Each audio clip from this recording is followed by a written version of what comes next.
আসসালামু আলাইকুম, welcome to ইয়াসমিনস kitchen. আজ অতি পুরাতন অথচ জনপ্রিয় একটি রেসিপি নিয়ে এসেছি, আর সেটা হচ্ছে সুজির হালুয়া।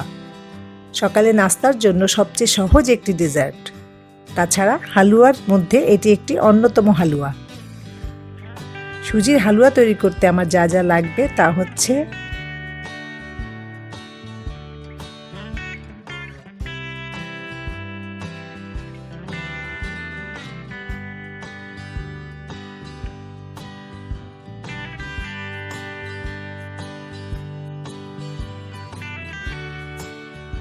প্রথমে চুলায় একটি প্যান বসিয়ে দিলাম। আমি সুজি রান্নার জন্য আধা কাপ ঘি নিয়েছি। সেখান থেকে 1 টেবিল চামচ ঘি প্যানে নিয়ে নিলাম।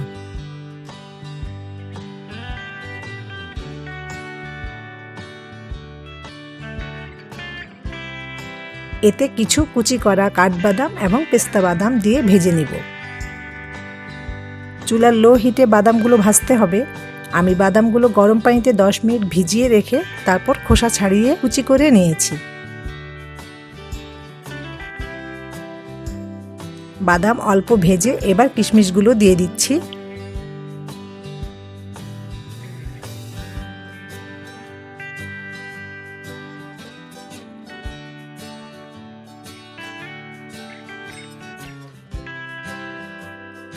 কিশমিশ ভাজা হয়ে গেছে, এরকম ফুলে উঠেছে। এবার এগুলো একটা প্লেটে বের করে রাখবো।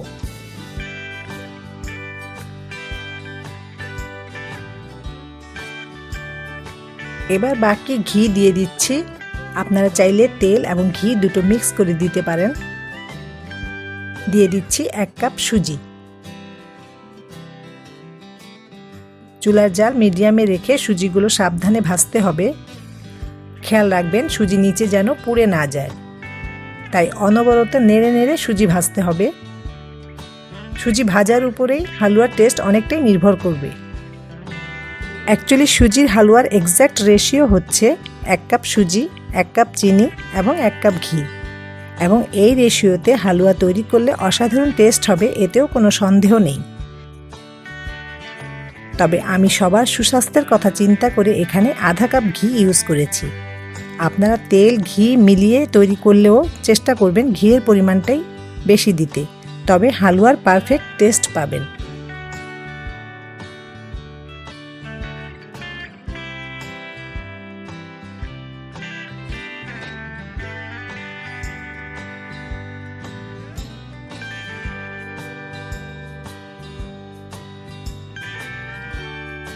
সুজি ভাজা হয়ে গেছে, সুজির রং এরকম গোল্ডেন ব্রাউন হয়েছে। এখন চুলা 1 মিনিটের জন্য বন্ধ করে দিলাম। এটা অতিরিক্ত গরম, খুব সাবধানে পানি ঢেলে দিচ্ছি। আমি এক হাতে পানি ঢালবো এবং অন্য হাতে নেড়ে দিচ্ছি, কারণ সাথে সাথে নাড়া না দিলে এটা জমাট বাঁধতে পারে। নতুন রাঁধুনি যারা, তাদের সেফটির জন্য আমি চুলাটা বন্ধ করতে বলেছি। পানি দেয়া হয়ে গেছে, এখন চুলা জ্বালিয়ে দিব।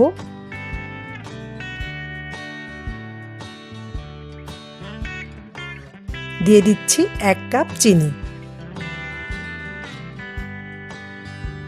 এবার ভাজা বাদাম কিশমিশগুলো দিয়ে দিচ্ছি। কিছুটা বাঁচিয়ে রাখলাম গার্নিশিং এর জন্য।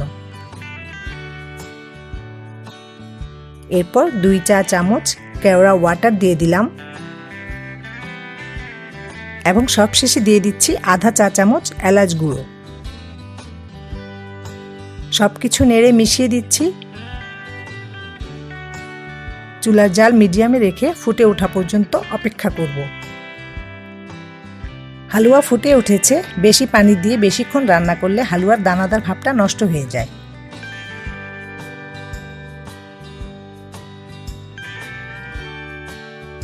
হালুয়ার পানি শুকিয়ে গেছে। এখন দিয়ে দিচ্ছি 2 টেবিল চামচ ঘি। এটা অপশনাল, আপনারা চাইলে বাদ দিতে পারেন। তবে হালুয়া নামানোর আগ মুহূর্তে এই ঘি দিলে ফ্লেভারটা একেবারেই অটুট থাকবে। একবার কাছ থেকে দেখিয়ে দিচ্ছি, হালুয়া বেশ দানাদার হয়েছে। এবার নামিয়ে ফেলব। বাটিতে সার্ভ করে দেখাচ্ছি।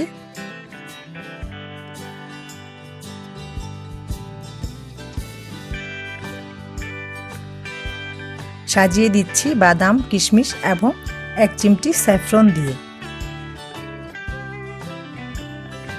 বাকি হালুয়া আমি অন্য একটি পাত্রে ঢেলে নিচ্ছি। এই হালুয়াটা আমি সেট করে ঠান্ডা করে নেব। এটা ঠান্ডা হলেই সহজেই জমে যাবে এবং বরফি কেটে নেওয়া যাবে। একটা স্প্যাচুলা দিয়ে সমান করে দিচ্ছি।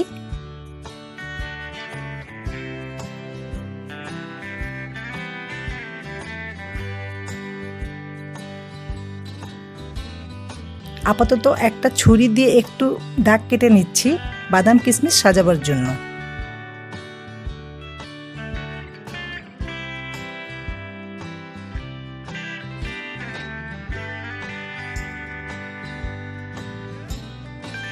বরফিগুলো বাদাম কিশমিশ দিয়ে সাজিয়ে দিচ্ছি। তবে শুধুমাত্র বরফির জন্য আপনারা হালুয়া রান্না করলে হালুয়ার ভিতরে বাদাম কিশমিশ না দেওয়াই ভালো, এতে বরফি কাটতে সহজ হবে। ঠান্ডা হলে আমি বরফি কেটে বের করে নিব। গরম গরম হালুয়া পরিবেশন করুন গরম গরম লুচি অথবা পরোটার সাথে। আমি গরম ফুলকো লুচির সাথে পরিবেশন করেছি। এই গরম গরম হালুয়া লুচি খেতে খুবই মজাদার।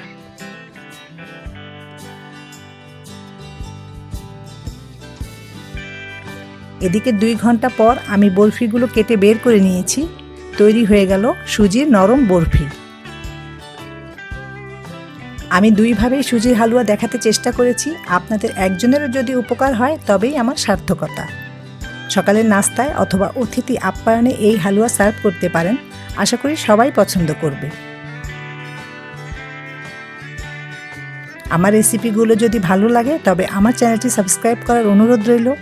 এতক্ষণ সাথে থাকার জন্য অসংখ্য ধন্যবাদ। আজ বিদায় নিচ্ছি। ভালো খাবেন, ভালো থাকবেন। আল্লাহ হাফেজ।